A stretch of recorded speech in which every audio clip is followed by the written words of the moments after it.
हे कृष्ण करुणा सिंधु दीनबंधु जगत्पते गोपेश गोपिका कांत राधाकांत नमोस्तुते।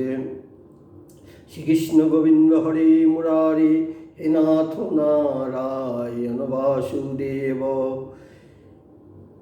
जय माँ जय जगन्नाथ। माँ का एक वाणी से आरंभ करने जा रहे हैं। माँ वाला है, किसी को दुष्ट मत देखना, दूसरा को दुष्ट देखने से अपना ऊपर पड़ता है। आज जो वीडियो कर रहा है माँ और जगन्नाथ का असीम कृपा है। ये का विष्णुदेव का तीसरा भाग। विष्णुदेव इसलिए सरसज्जा में गिरा हुआ था, यही का बारे में बोलने का कोशिश करूँगा। माँ और जगन्नाथ जिस रूप पे हम लोग को ये प्रेरणा जगाएगा वही होगा। विष्णुदेव कुरुक्षेत्र युद्ध में सबसे बड़ा ये था, वीर था। जैसे वयोवृद्ध, ज्ञानवृद्ध, तपवृद्ध सब में उन्हें श्रेष्ठ था।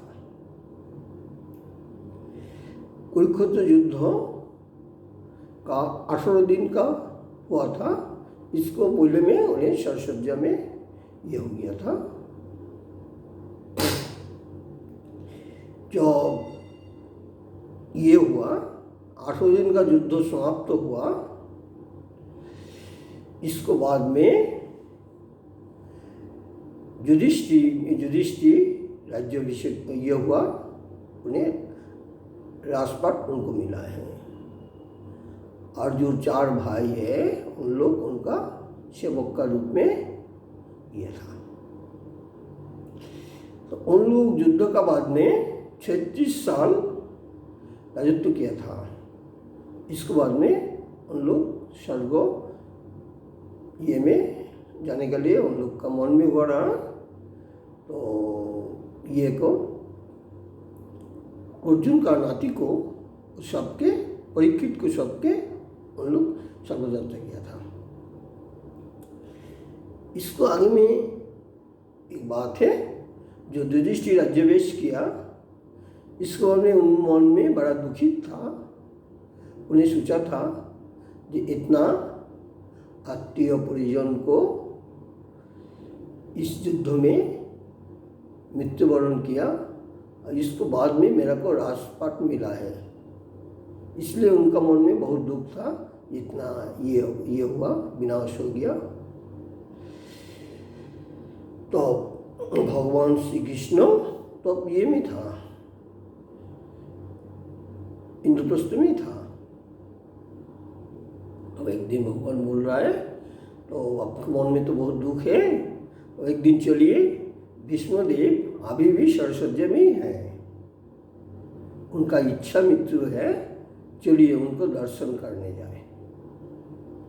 तो 5 भाई द्रौपदी और भगवान श्री कृष्ण ने विष्णुदेव को दर्शन करने गया। वो दिन था उत्तर संक्रांति।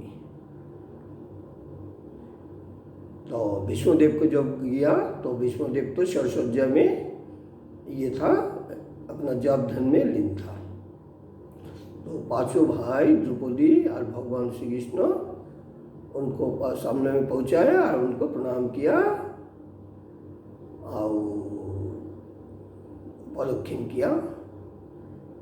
विष्णुदेव ये को भगवान को दर्शन करके बोल रहा था, प्रभु आज हम सरसज्जा में हैं, आपको उठ के आपको चरण भी छूने मेरा ये नहीं है, क्षमता नहीं है। ये बात उन्हें बताया। तो विष्णु ये भगवान श्री कृष्ण ने उनको ये किया, आशीर्वाद किया। इधर में क्या हुआ,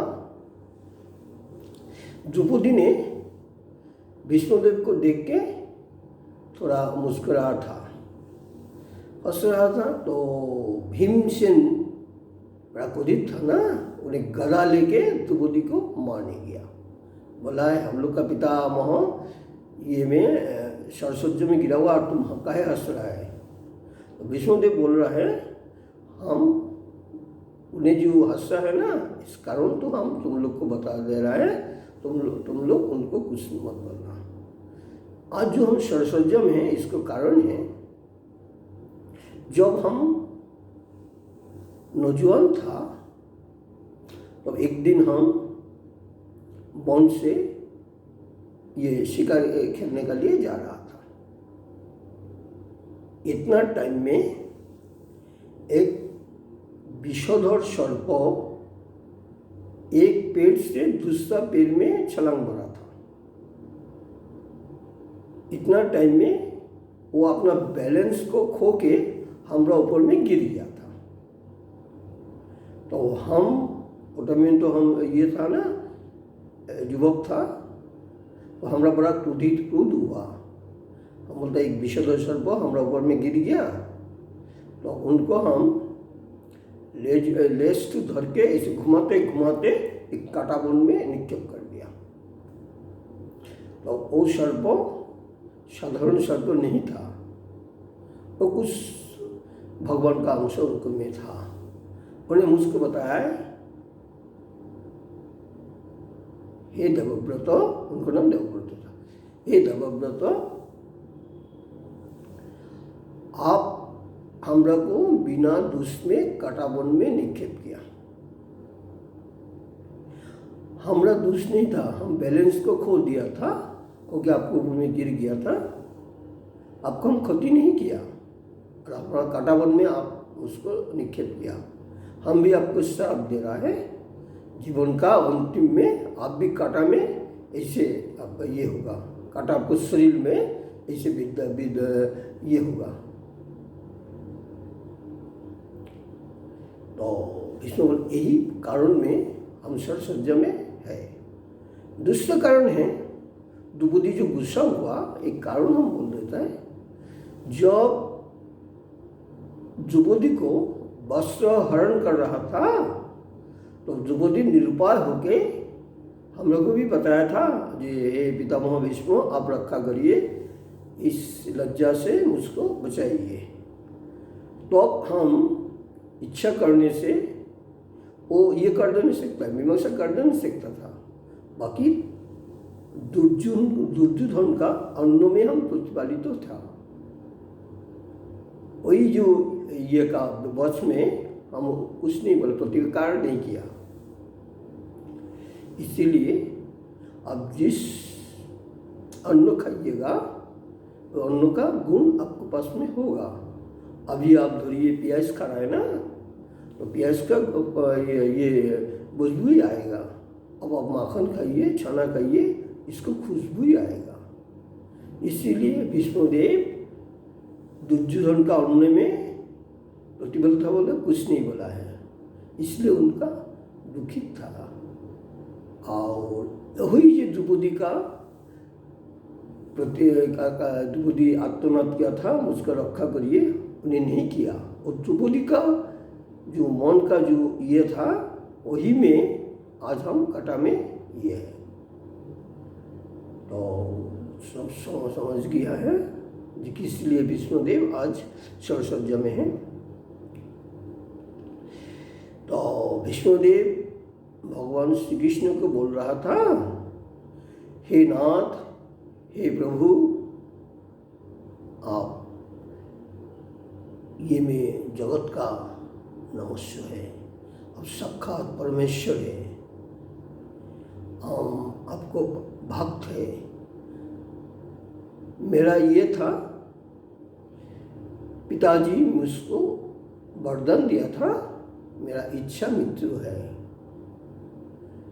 तो आज हम सोच रहा था आप इधर में सानिध्य, मेरा सानिध्य में है, आपको सामने में हम अपना शरीर को छोड़ेगा। ये बात सुन के भगवान श्री कृष्ण का आँख से पानी निकल रहा था। तो विष्णुदेव ने बोल रहा था, हे प्रभु, ये जगत का नाथ आप काहे रो रहा है? आपको ही तो सब सृष्टि है, आप ही तो जो किया, आपको तो लिए तो ये दुनिया ये हुआ, आप काहे रो रहा है? आप कृपा करिए, मेरा सिर का सामने में आप आइए और मेरा ये में सिर में आप आशीर्वाद करिए, मेरा आपको सामने में मेरा सद्गति हो जाए। तो क्या हुआ? भगवान श्री कृष्ण ने अपना ये से उत्तरीय से अपना आँख का पानी पूछा है, उसके विष्णुदेव का सिर का सामने में जब गया और उन्हें विष्णुदेव का सिर में हाथ देके उनको आशीर्वाद किया। वही था उत्तर संगति। आहार करते विष्णुदेव हाथ तो उठा नहीं सके, सरसज्जा में था, वही प्रणाम का भंगी में उन्हें भगवान को शरण करते करते उनका देह जो है वो तीर से खस गया और मिट्टी में लग गया। तो अब क्या हुआ? पंच पांडव, उनका नाती था ना पंच पांडव, तो ये आना है, लकड़ी सब व्यवस्था किया और वही में उनको ये किया, दाह किया। इसके बाद में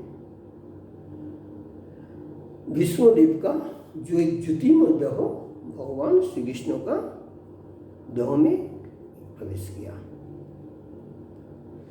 इसके बाद में पंच पांडव पितामह विष्णु का उद्देश्य में तर्पण किया, नदी में तर्पण करके 5 भाई द्रौपदी और भगवान श्री कृष्ण इंद्रप्रस्थ में लौट के आया।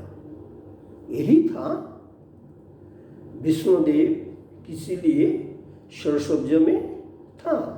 ये तीसरा भाग है।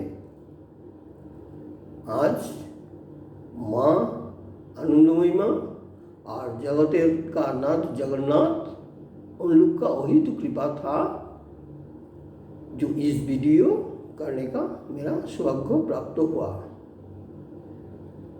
इसके बाद में माँ का जगन्नाथ का कृपा में और ढेर सारा वीडियो करने का मैं अभिलाषी हूँ। और माँ जगन्नाथ जैसे मेरा को कृपा करेगा ऐसे होगा, यही बोल के माँ और जगन्नाथ का चरण में मेरा बाप पुष्पांजलि को हम समर्पण कर रहे हैं। जय माँ और जय जगन्नाथ बोल के।